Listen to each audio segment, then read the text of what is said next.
जी news पोर्टलरा सगड़ा दर्शकानु घनी खम्मा। आपको पता है मैंने क्यों कहा? क्योंकि आज है राजस्थान दिवस और इससे बढ़िया संबोधन हो नहीं सकता था राजस्थान दिवस के लिए। और कन्हैयालाल सेठिया जी की एक कविता है जो बड़ी मशहूर हुई और मुझे याद आ रही है आज वो, और सुनाने का मन भी कर रहा है।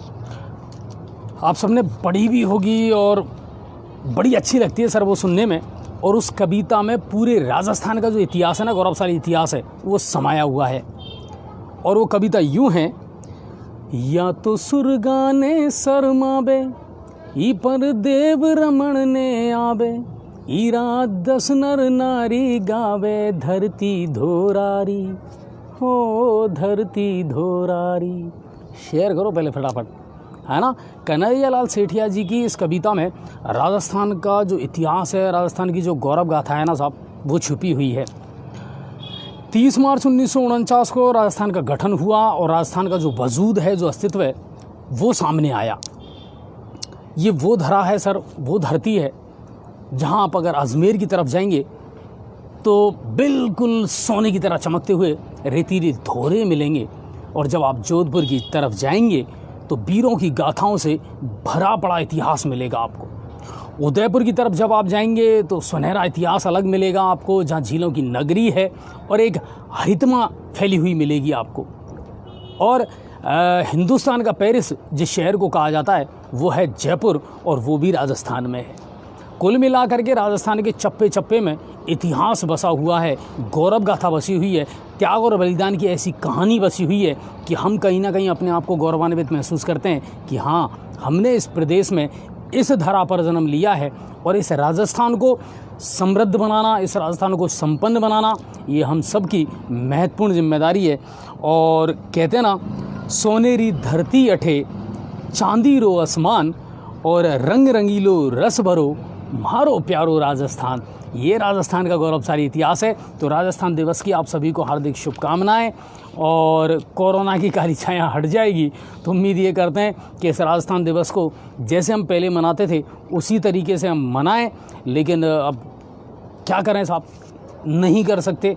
लेकिन फिर भी इतिहास जो है ना, वो अपने आप को दोहराता है, और हम सब का ये फ़र्ज़ बनता है, हम सब की नैतिक ये ड्यूटी बनती है, नैतिक कर्तव्य ये बनता है कि राजस्थान के कोने कोने में जो इतिहास छुपा हुआ है ना, आप देखिए, किसी ने कल्पना की थी कि क्या हिंदुस्तान में एक ऐसी माँ हो सकती है पन्ना जैसी, जो अपने बेटे का त्याग करके और अपने राजा की रक्षा करे, अपना नेतृत्व करने वाले जो राजकुमार हैं उनकी रक्षा करे। नहीं मिलता ना ऐसा कोई उदाहरण।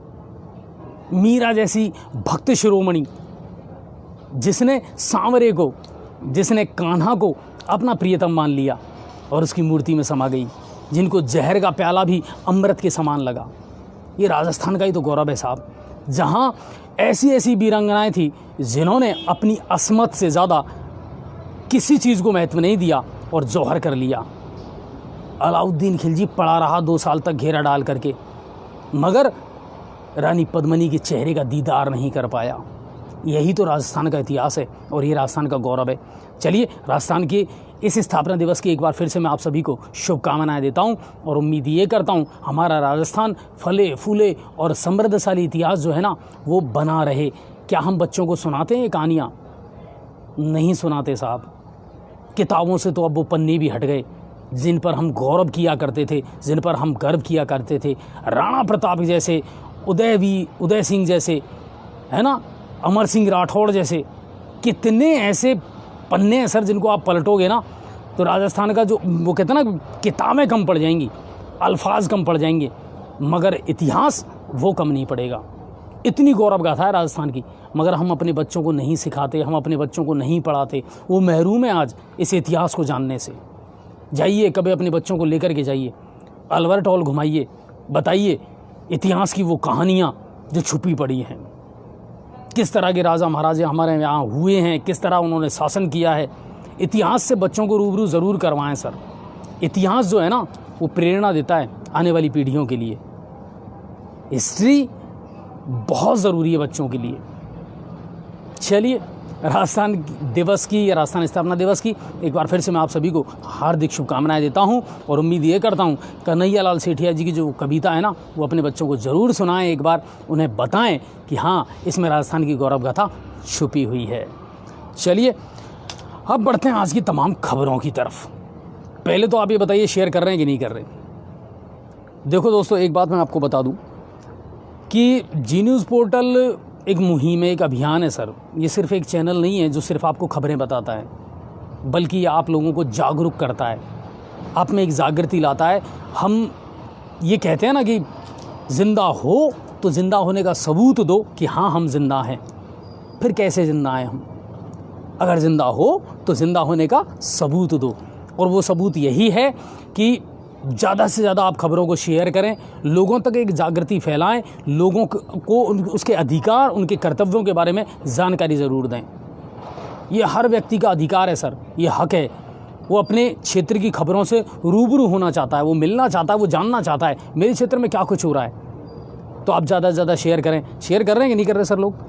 देखते रहिए आप और शेयर भी करते रहिए सर, ज़्यादा से ज़्यादा। जितने लोग हमारे साथ नए जुड़ते चले जाएं उनसे भी मेरी रिक्वेस्ट है आप फटाफट शेयर करते चलें हर खबर को। और अनछुए पहलू, ये तो सर आप लोगों की भी जान है और मेरी भी जान है। चलिए आज की शुरुआत करते हैं खबरों की। और आज प्रदेश में धरती ने आसमान के साथ जम करके धूलंडी खेली साहब। समझे आप कुछ? चलिए मैं समझा देता हूँ।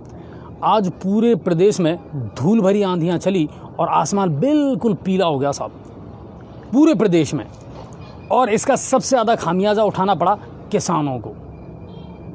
वो जो बड़े बड़े आंदोलन कर रहे हैं ना साहब, दिल्ली बॉर्डर पर या किसी और बॉर्डर पर, किसान का असली दर्द देखना है ना और महसूस करना है, तो आज जाकर के उस किसान से मिलते जिसका तूड़ा, जिसका चारा खेतों में पड़ा था और सैलाब की तरह उड़ रहा था सर वो, और उसकी आंखों से आंसू निकल रहे थे क्योंकि उसकी मेहनत की कमाई थी वो।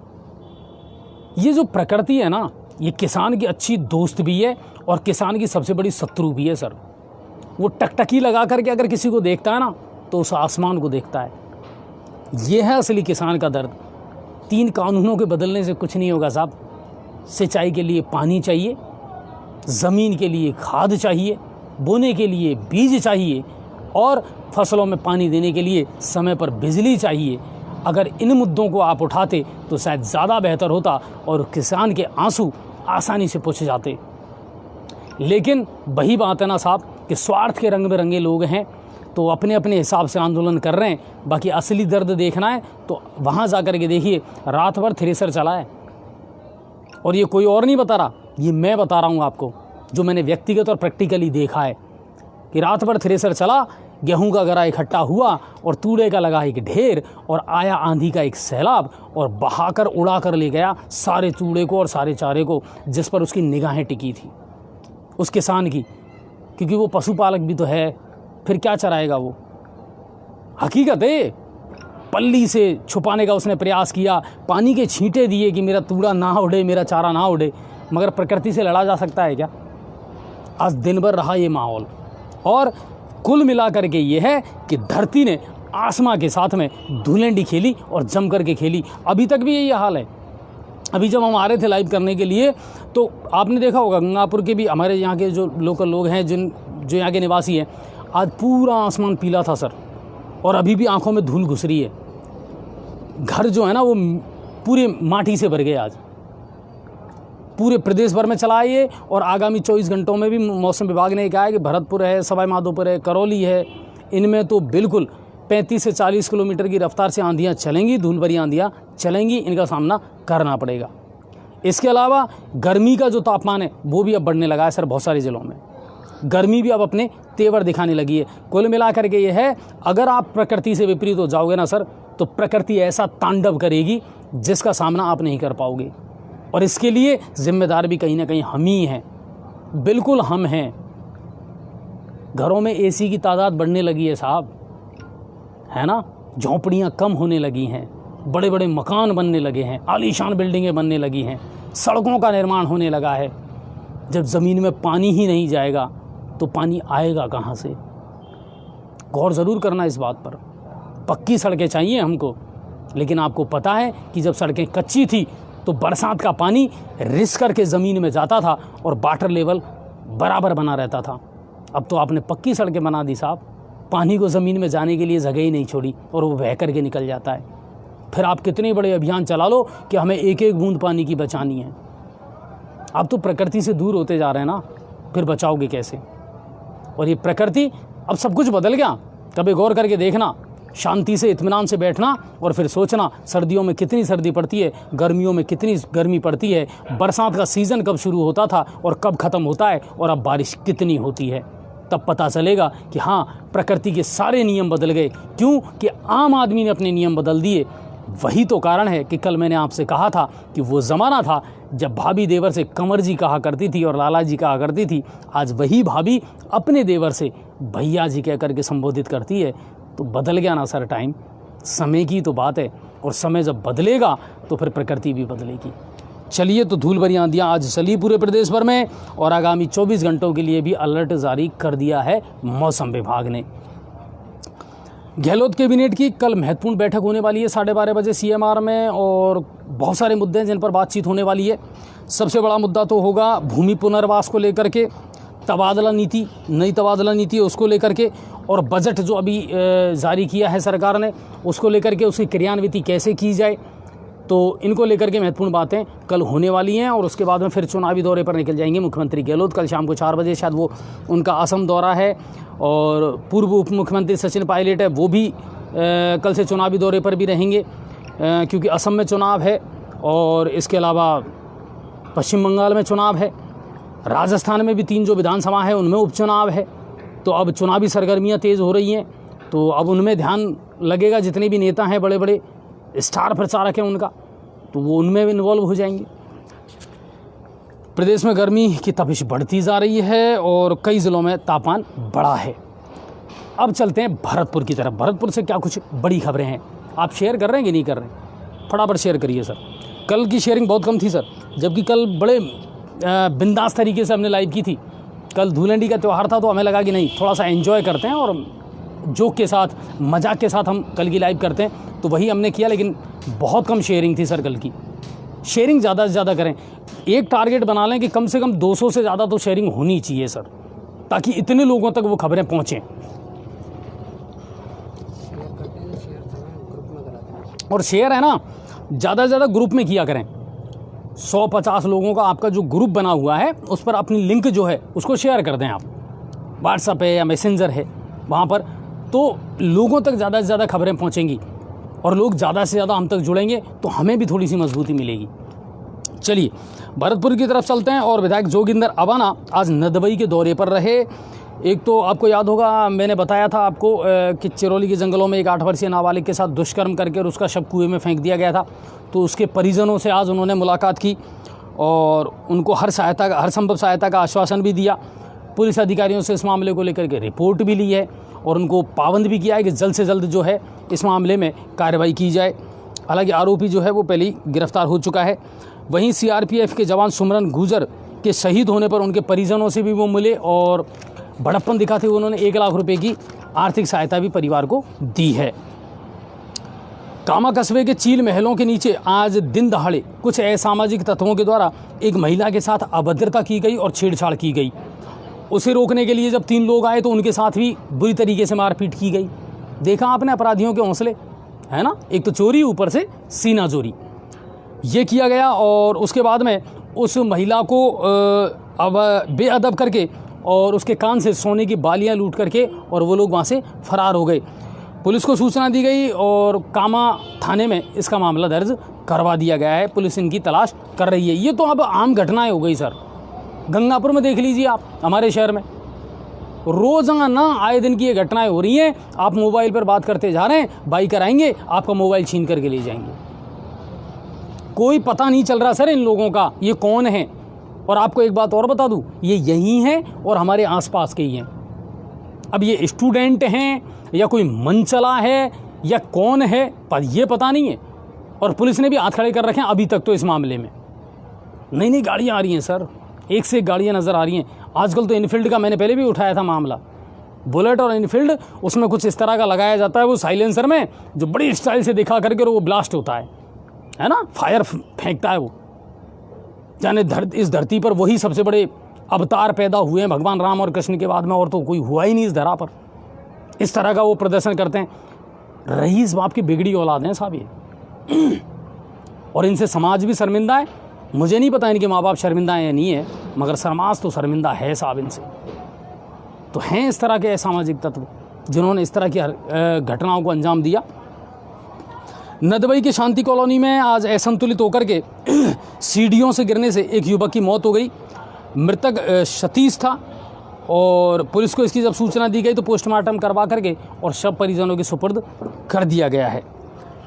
इसी तरह भरतपुर से अगली खबर आई है कि कामा थाने के गांव इंदौली में दीवार के निर्माण को लेकर के दो पक्षों में जम करके लाठी बाटे चले साहब, और डंडों का इस्तेमाल हुआ, धारदार हथियारों का इस्तेमाल हुआ। इसमें 1 दर्जन से ज़्यादा लोग घायल हो गए, ठीक है। और दोनों के बीच में ये मामला पहले भी हुआ था ऐसा बताया जा रहा है। सूचना पर कामा पुलिस जो है वो मौके पर पहुंची है और दोनों ही पक्षों से कुछ गिरफ्तारियां भी हुई हैं। घायलों का इलाज जारी है। अब चलते हैं धौलपुर की तरफ। धौलपुर से बड़ा जोरदार मामला आया साहब। एक गाना था, तू मैं के चली जाएगी मैं सूली पे चढ़ जाऊंगा, है ना। यही तो बात है। दरअसल क्या है साहब कि धौलपुर में एक ऐसा ही मामला सामने आया कि अपनी पत्नी की जुदाई के चलते एक व्यक्ति चढ़ गया पीपल के पेड़ पर। मामला हुआ क्या कि पत्नी चली गई मायके और आने का नाम नहीं ले रही। बंदा बार बार रिक्वेस्ट कर रहा है, मगर पत्नी है कि ऐसे रूठी कि अब तक वापस नहीं आ रही। बंदा करता क्या, पीपल के पेड़ पर चढ़ गया और ये कहा जब तक पत्नी वापस नहीं आएगी मैं नहीं उतरूंगा, मर जाऊंगा, कूद जाऊंगा, फान जाऊंगा। शोले फिल्म का डायलॉग याद है ना, हाँ, कि जब तक बसंती हाँ नहीं करेगी या उसकी मौसी हाँ नहीं करेगी तब तक। वही हुआ। आखिर में पुलिस प्रशासन को सूचना दी गई, एसडीएम साहब भी मौके पर पहुंचे और व्यक्ति को समझाइश की गई, समझाने का प्रयास किया जा रहा है, लेकिन सूचना मिलने तक स्थिति यथावत थी। वो बंदा पीपल के पेड़ पर था और एसडीएम और पुलिस प्रशासन नीचे थे। समझाइश का प्रोग्राम चल रहा था कि भाई साहब आपकी पत्नी को ले आएंगे। अच्छा, इसी तरह का एक मामला और था जिसने मेरा ध्यान आकर्षित किया था, आपको ध्यान होगा, शायद उत्तर प्रदेश का था।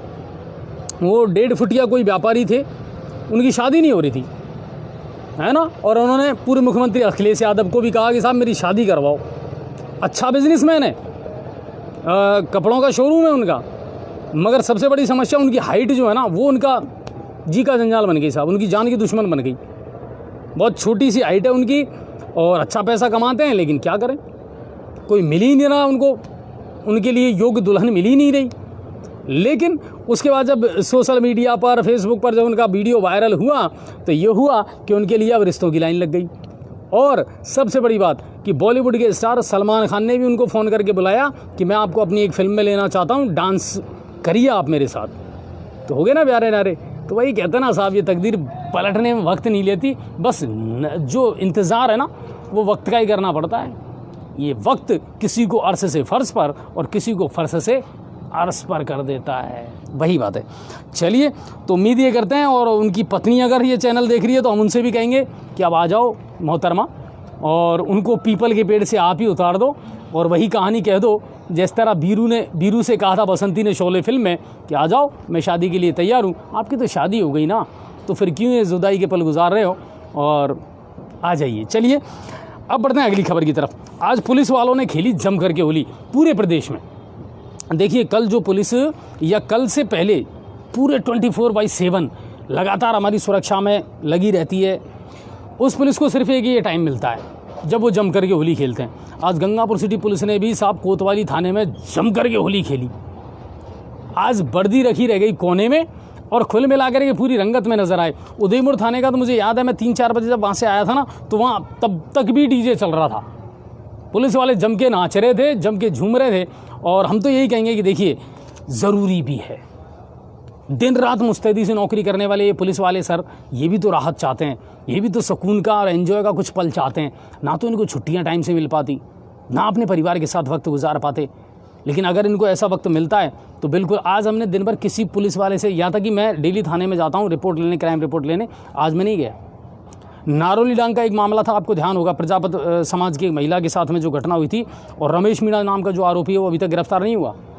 इसको लेकर के भी मैं आज बदन सिंह जी से बात करने वाला था, लेकिन मैंने ड्रॉप कर दिया वो कि नहीं, आज का दिन इनके नाम। कल फिर से हम वापस फॉर्म में आएंगे और सभी जो भी ज़रूरी जानकारियां हैं वो जुटाएंगे, प्रयास करेंगे। तो आज जम करके पुलिस वालों ने होली खेली, लेकिन एएसपी केसर सिंह जी का तो क्या कहना साहब, होली भी खेली, पुलिसकर्मियों के जितने बच्चे थे उनके साथ डांस खुद ने भी किया, बच्चों को डांस भी करवाया, और जितने थाना अधिकारी थे उनसे भी डीजे पर डांस करवाया एसपी केसर सिंह जी ने। और उसके बाद में बस में बैठ करके निकल गए चंबल के किनारे किनारे बॉर्डर पर लगे गांव झिरी की तरफ। ठीक है, यानी ड्यूटी भी की और होली भी एंजॉय की, गांव वालों से मुलाकात की, आसपास के एरिए की और अपराधों की जानकारी ली, और ड्यूटी में भी रंगत में नज़र आए और होली के रंग में भी रंगे हुए नज़र आए धौलपुर के एसपी केसर सिंह जी शेखावत। ये वहाँ से खबर है। और अब चलते हैं करौली की तरफ। तो करौली में भी आज लोगों ने तेज़ गर्मी का सामना किया और तेज़ आंधी का भी सामना किया। करौली ज़िले में भी अमूमन वही चीज़ देखने को मिली जो पूरे प्रदेश भर में देखने को मिली, यानी धूल का गुबार और आसमान पूरी तरीके से पीला।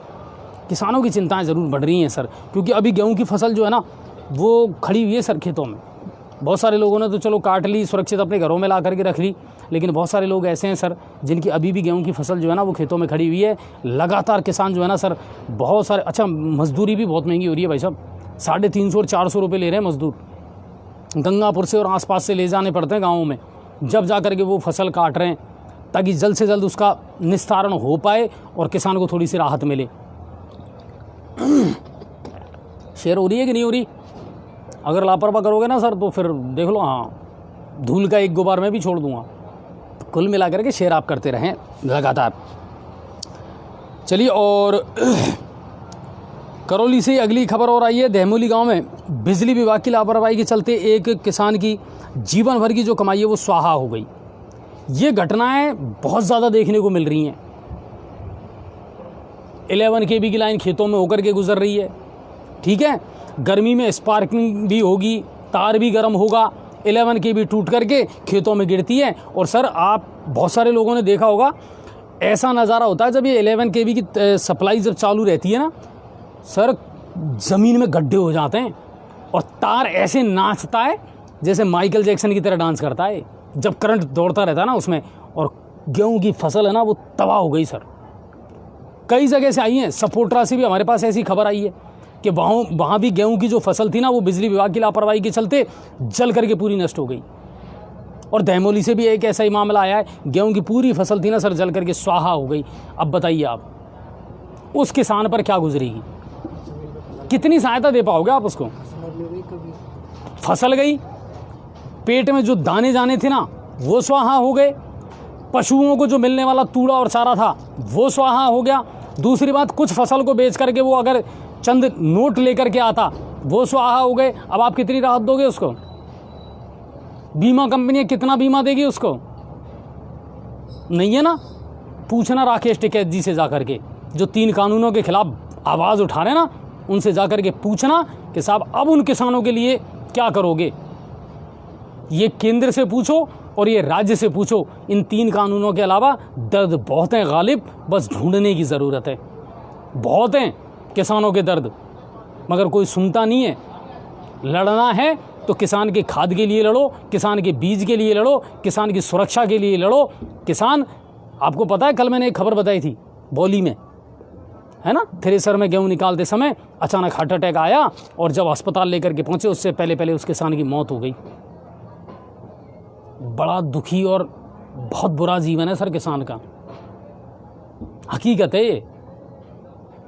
चलिए, तो दहमोली में ये घटना हुई है और फॉल्ट की वजह से गेहूं की फसल जल करके राख हो गई। अब चलते हैं सवाई माधोपुर की तरफ। और सवाई माधोपुर के बौली से ब्रेकिंग आई है अभी हमारे पास थोड़ी देर पहले कि आंधी से बौली के ग्रिड सब स्टेशन में आग लगने की सूचना है सर। और सहायक अभियंता और GSS पर ये जो 11 kV की जो लाइन थी वो टूट करके गिरी और इसकी जद में दर्जन भर ट्रांसफार्मर आ गए सर, जो जल करके खाक हो गए पूरी तरीके से। और कार्यालय में अफरा तफरी मच गई। बौली पुलिस और AN रामनिवास मौके पर पहुंचे, आग बुझाने के प्रयास किए जा रहे हैं। सवाई माधोपुर जिला मुख्यालय से भी जो है अग्निशमन की गाड़ियां वहां पहुंची हैं। सर आप कोशिश करें फ़ोन मिलाएं एक बार प्रेमराज जी को, एक बार उनसे अपन अगर जानकारी ले लें तो अच्छा रहेगा कि अभी वहाँ मौजूदा स्थिति क्या है। लेकिन उनको बता देना है ना कि बौली में जो आगजनी की घटना हुई है उसको लेकर के अगर कोई अपडेट है तो हम जानना चाहेंगे। तो ये सवाई माधोपुर की बौली से खबर थी। शेयर कर रहे हैं कि नहीं कर रहे आप लोग? शेयर करते चलें सर, बहुत खुशी होगी मुझे भी। और देखिए आने वाले समय में है ना, अब देखिए होली तो होली, समझे, होली तो होली, इंतज़ार कर रहे थे होली आएगी धुलेंडी आएगी, तो वो सब हो गया सर। अब 1 अप्रैल से कुल मिलाकर के हम कुछ नई चीज़ें भी लेकर के आएंगे। और दूसरी बात ये है सर कि अब दिनों दिन ये चैनल अगर ऊंचाइयां छू रहा है ना, तो इसके लिए आप भी उतने ही बधाई के पात्र हैं। लेकिन आप से यही उम्मीद करते हैं, साथ हमारा बराबर आप देते रहें और बहुत सारी चीज़ें आपके लिए लेकर के आने का हम प्रयास ज़रूर करेंगे। ठीक है, तो वो चीज़ है। सवाई माधोपुर से अगली खबर बड़ी अच्छी खबर है। लंबे समय से एक मांग चल रही थी, जिला मुख्यालय पर है हमीर पुलिया, ठीक है ना, काफ़ी शहरों को वो जोड़ती है और बड़ा मुख्य मार्ग है वो सवाई माधोपुर ज़िले का, लेकिन उसकी चौड़ाई कम है, दुर्घटनाएं ज़्यादा होती हैं।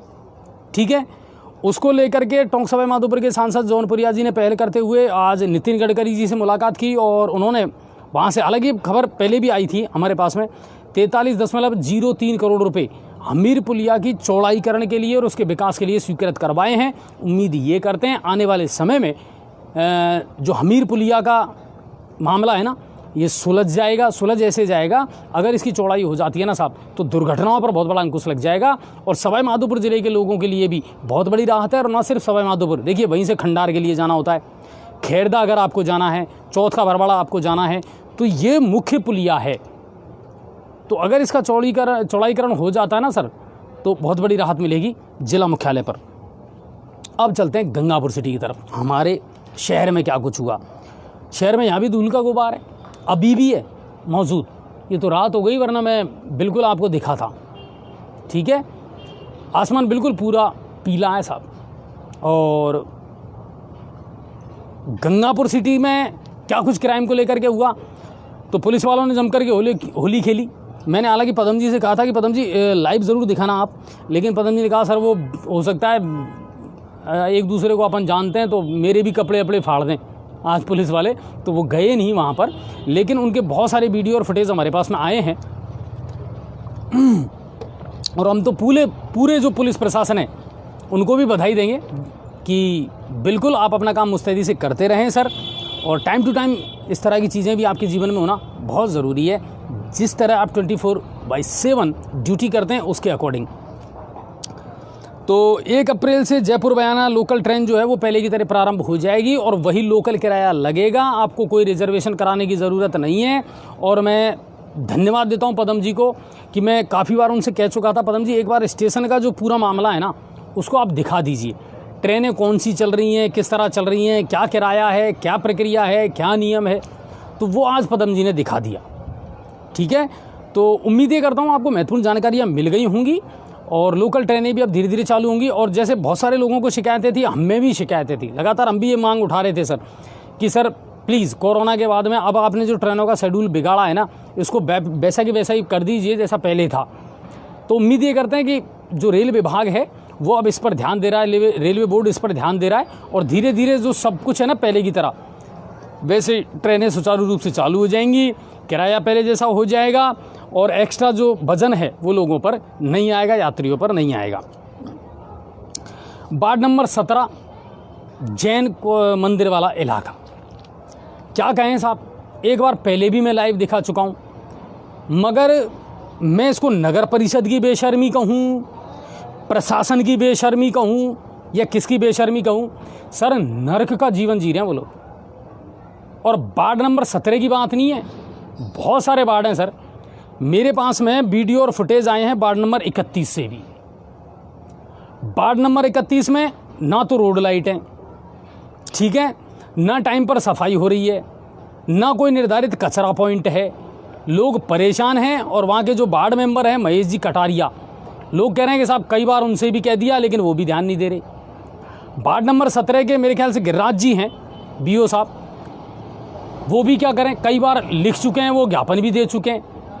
नालियाँ अटी पड़ी हैं सर गंदगी और कचरे से, ठीक है, जबकि जैन समाज का प्रमुख त्यौहार अब आने वाला है। इनका निस्तारण कब करोगे और कैसे करोगे?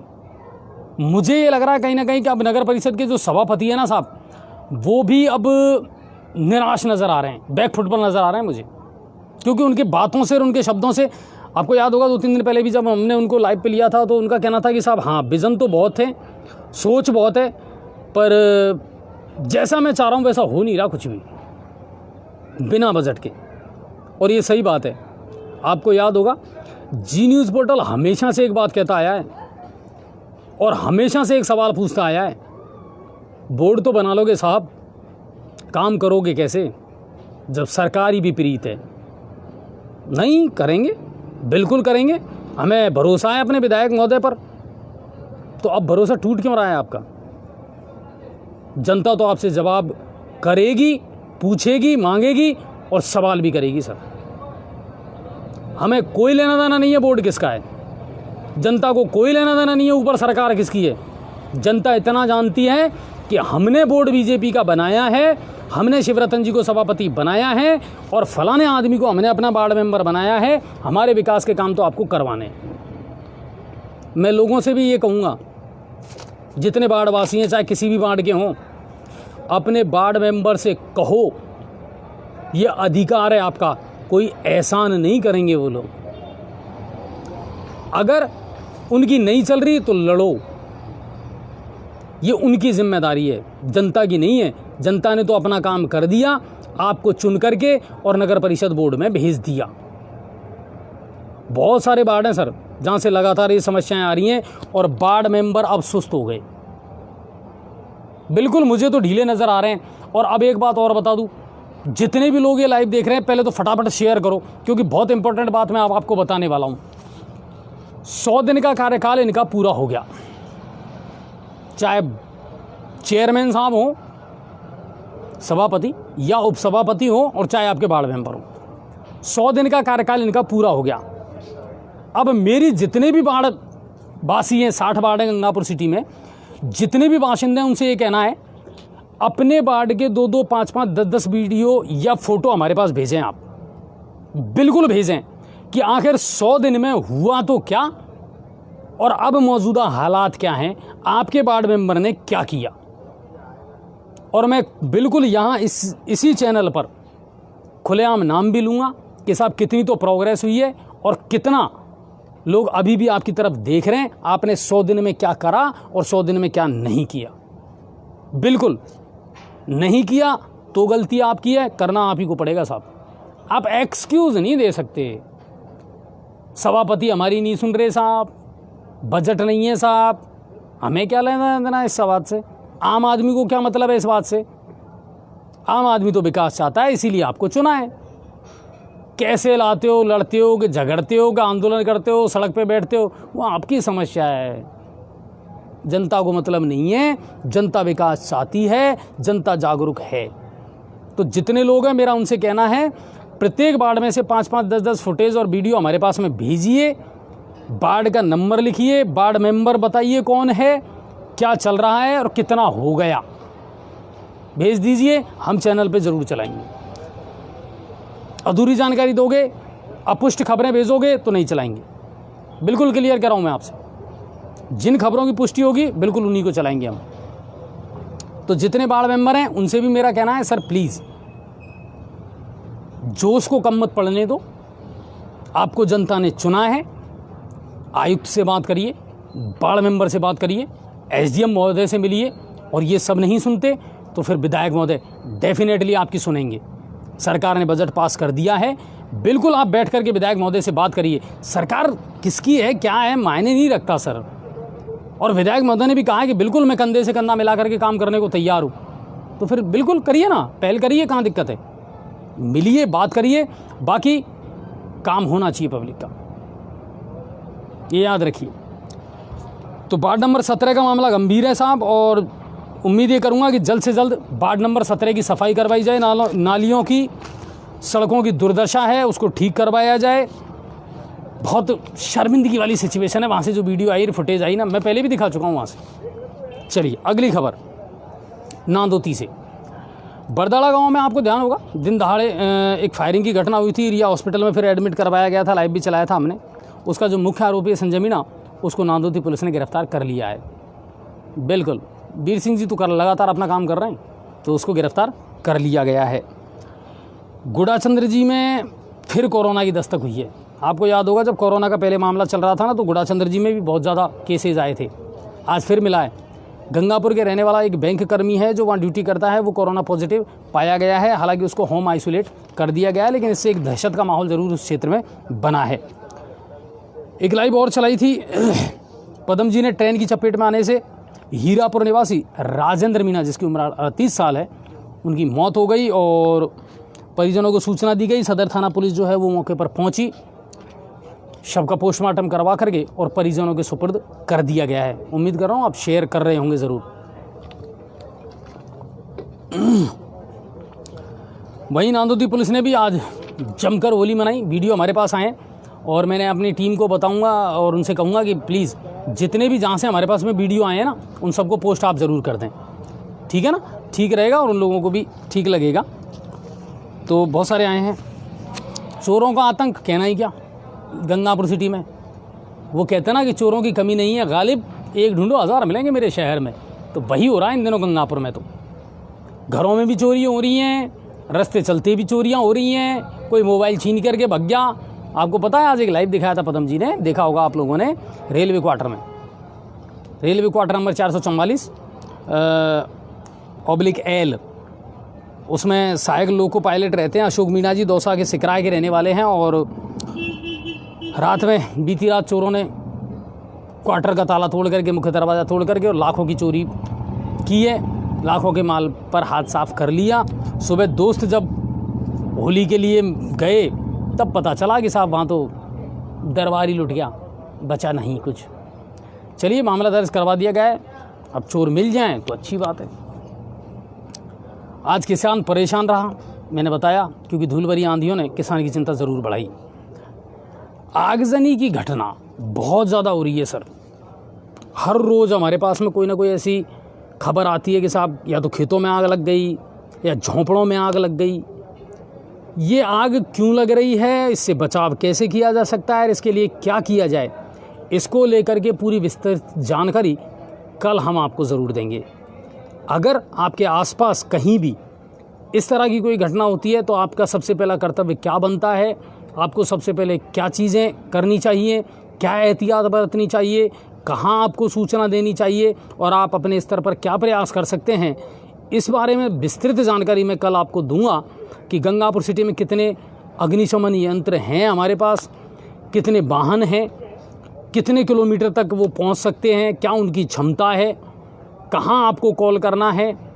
तो ये तमाम जानकारी मैं आपको कल ज़रूर दूंगा। महत्वपूर्ण जानकारी है, तो प्लीज़ आज की खबर को शेयर करें ताकि लोग कल ज़्यादा से ज़्यादा जुड़ें। और कल तो शेयर करना ही है ताकि लोगों को इससे ज़रूर महत्वपूर्ण जानकारियाँ मिल पाएँ और जितना हम जीवन को, घरों को संभाल पाएँ उतना ही अच्छा रहेगा। विद्युत विभाग की लापरवाही और कटौती ज़बरदस्त चल रही है साहब शहर में, और ना सिर्फ शहर में, ग्रामीण क्षेत्र से भी हमारे पास लगातार फ़ोन आते हैं कि साहब समझ में ही नहीं आ रहा ये लोग सर्दियों में तो क्या करते हैं और गर्मियों में क्या करते हैं। सर्दियों में जब लाइट की कम ज़रूरत होती है तो लाइट जाती नहीं है, गर्मियों में कहते हैं कि साहब लोड शेडिंग पे चली गई, मरम्मत का काम चल रहा है। तो सर्दियों में क्या भरतनाट्यम करते हो क्या आप लोग? दूसरी तरफ कह रहे हो राजस्थान साहब विद्युत के मामले में आत्मनिर्भर हो गया, इसको आत्मनिर्भरता कहते हैं। सैनिक नगर वाला एरिया ऐसा है साहब जिसमें मुझे खुद 2 साल हो गए कहते कहते कि साहब वोल्टेज से हम परेशान हैं, 125-150 वोल्टेज आते हैं। और आप ताज्जुब करोगे, 1 साल पहले जयन साहब मौके पर गए, पूरा तकमीना बनाया और वो ट्रांसफार्मर अब तक नहीं लगा। 1 साल हो गए और आज भी वोल्टेज की वही समस्या है। आज उस क्षेत्र में, आज ही नहीं, ये तो रोज़ाना का मामला हो गया उस क्षेत्र में। ट्रिपिंग तो चलती है, 100-125 से ज़्यादा वोल्टेज नहीं आते। आज पूरे दिन बत्ती गुल रही और अभी भी, हालांकि मैं नहीं कह रहा कि कर्मचारी लापरवाही कर रहे हैं, कर्मचारी तो लगे हुए थे, मगर इन चीज़ों को पहले आप क्यों नहीं सोचते हो? मेंटेनेंस के नाम पर करोड़ों रुपए का बजट तो आप उठा लेते हो, मेंटेनेंस करते किसका हो आप? ढीले तार आप पे टाइट नहीं हो रहे, ठीक है? जहां आपको कुछ करना चाहिए वहां आप काम करते नहीं हो। मेंटेनेंस आप करते नहीं हो। जब बिजली की सबसे ज़्यादा ज़रूरत होती है तब आप मेंटेनेंस का रोना रोते हो, अखबार में 4 लाइनें लिख देते हो, आज इतने बजे से इतने सप्लाई बंद रहेगी। क्यों रहेगी? मेंटेनेंस के नाम पे करोड़ों रुपए जब आपने उठा रखे हैं तो आज सप्लाई बंद क्यों रहेगी? अगर कोई इमरजेंसी कारण है, कोई वजूहात है तो बिल्कुल रहनी चाहिए, मानते हैं इस बात को। एक दिन शायद आंधी आ रही थी, हल्की फुल्की आंधी थी, ज़्यादा आंधी नहीं थी। मैंने कॉल किया तो कह रहे थे साहब देखो लो, अब दिन भर से तो लाइट बंद थी ऑलरेडी, थोड़ी देर 10 मिनट 5 मिनट उन्होंने चालू करी, उसके बाद तुरंत बंद कर दी। मैंने पूछा आपने सप्लाई बंद क्यों की? बोले साहब ये देख रहे हो ना आप, आंधी आ रही है। आंधी आई छोटी सी, आपने सप्लाई बंद कर दी। तो मेंटेनेंस क्या है? किस चीज़ का मेंटेनेंस करते हो भाई साहब, ये तो बता दो। बिजली के बिलों में कटौती नहीं कर रहे, शिकायत करते हैं तो कहते हैं जैसे आप बिल दे रहे हो वैसे ही तो हम बिजली दे रहे हैं। तो यही में रहने दो साहब, अब तुम जैसे बिजली दोगे ना ऐसे ही हम बिल दे देंगे, क्या करें। और सबसे बड़ा रोना तो ये है कि 2 महत्वपूर्ण जो है ना मुद्दे, बिजली और पानी, वो हमारे गहलोत जी ने एक ही व्यक्ति को दे रखे हैं, बीडी कल्ला साहब को। बड़े महकमे हैं साहब, मंत्रिमंडल का विस्तार करके और विभागों का बंटवारा तो कर दो, तो कम से कम हमें पता तो चले कि सड़क के लिए किससे बोले और पंचायती राज विभाग की जवाबदेही किसकी है, यही पता नहीं चल पा रहा हमको। तो ये बिजली विभाग का मामला है साहब। मोबाइल लूट की घटनाएं लगातार बढ़ती जा रही हैं, अभी तक पुलिस के हाथ खाली हैं। लोग अपराधी आते हैं, घटनाओं को अंजाम दे करके निकल जाते हैं और वही कहानी ढाक के 3 पात, तुम्हारी भी जय जय हमारी भी जय जय। 10,000 से कम आज के ज़माने में मोबाइल रखता कौन है बताओ? कोई नहीं रखता, सेकंडों में चला जाता है। अच्छा, जिसका मोबाइल जाता है ना उसको 10,000 के मोबाइल की टेंशन उतनी नहीं होती जितनी उस चीज़ की होती है कि साहब मेरी एक तो सिम चली गई, मेरे सारे कॉन्टैक्ट नंबर चले गए, मेरा सारा बिजनेस ठप हो गया, क्योंकि इन्होंने ज़िंदगी है ना पंगू बना दी सर। मुझे तो कई बार ये डर लगता है कि हम डिजिटल इंडिया तो बना रहे हैं, कहीं ऐसा ना हो किसी दिन पूरी दुनिया का सर्वर ही ठप हो जाए और बस दुनिया जाम होकर रह जाए। और ऐसा होगा, डेफिनेटली होगा सर। जितनी सुविधाएं भोग रहे हैं ना उतनी ही दुविधाओं को भोगने के लिए भी तैयार रहना। सही कह रहा हूँ मैं आपसे, भूलते जा रहे हो प्रकृति को, पछताओगे एक दिन। चलिए, तो ये आज की दिन भर की तमाम खबरें थी, इसके अलावा और कोई बड़ी खबर आज की नहीं थी। और उम्मीद ये करता हूँ दिन भर आज लाइव आपने देखी भी होगी। हमारा भी प्रयास रहता है कि आपको हर तरह की लाइव हम दिखाएं, हर कैटेगरी की लाइव आपको दिखाएं, हर खबर आप तक पहुँचे। दूसरी बात, अदर स्टेट से, बाहर से, विदेशों से बहुत सारे दर्शकों के हमारे फ़ोन मेरे पास तो कम से कम आते ही हैं रोज़ कि सर ये खबर अच्छी लगी, ये खबर आप अच्छी दिखा रहे हैं। तो उनके सजेशंस जो हैं वो भी बिल्कुल हम ऑब्ज़र्व करते हैं, उनको रिटर्न करते हैं कि बिल्कुल हम इन चीज़ों के बारे में बताएंगे। जैसे हमारे किसी दर्शक ने ये अग्नि शमन वाली जो चीज़ हमको भेजी तो बिल्कुल मैंने नोट की कि हाँ, आगजनी की घटनाएं बढ़ रही हैं और लोगों को इस बारे में अवेयर करना ज़रूरी है, ज़रूरी जानकारी जो है वो देना ज़रूरी है। पदम जी ने आज कोरोना वैक्सीन को लेकर के चिकित्सकों से मुलाकात की, उनका जो लाइव इंटरव्यू है वो आपको दिखाया था। तो हर क्षेत्र को छूने का प्रयास करते हैं, मगर आपके साथ की हमें हमेशा ज़रूरत रहती है। और कम से कम इतना साथ तो ज़रूर दें खबरों को, चाहे ये खबर हो, अनछुए पहलू हो या दिन भर की जो खबरें हो, इनको शेयर करें सर ज़्यादा से ज़्यादा, ताकि लोगों तक पहुँचे। तो ये आज दिन भर की तमाम खबरें थी। और बाकी एक बार फिर से मैं आपको राजस्थान दिवस की हार्दिक शुभकामनाएं देता हूं। और मैं फिर आपसे रिक्वेस्ट करूंगा, अपने बच्चों को ना सिर्फ राजस्थान का बल्कि हिंदुस्तान का इतिहास ज़रूर पढ़ाएं। मराठाओं ने कैसे शासन किया, हिंदुस्तान में आर्यों का शासन कैसे रहा, हिंदुस्तान की वैदिक संस्कृति कैसी रही, ये तमाम चीज़ें अपने बच्चों को ज़रूर पढ़ाएं सर। क्योंकि अगर इतिहास अगर बच्चों ने पढ़ लिया ढंग से तो अपने फ्यूचर के लिए वो उनको प्रेरणा ज़रूर मिलेगी और हिंदुस्तान की, राजस्थान की गौरव गाथा के बारे में जानकारी उनको ज़रूर मिलेगी कि राजस्थान जो है ना सर, इसके कोने कोने में त्याग और बलिदान की कई अनछुई कहानियाँ पड़ी हुई हैं, जिनको शायद कुरेदने की और उन पन्नों को पलटने की आवश्यकता है। एक बार फिर से आपको राजस्थान दिवस की हार्दिक शुभकामनाएं। जय हिंद और जय भारत।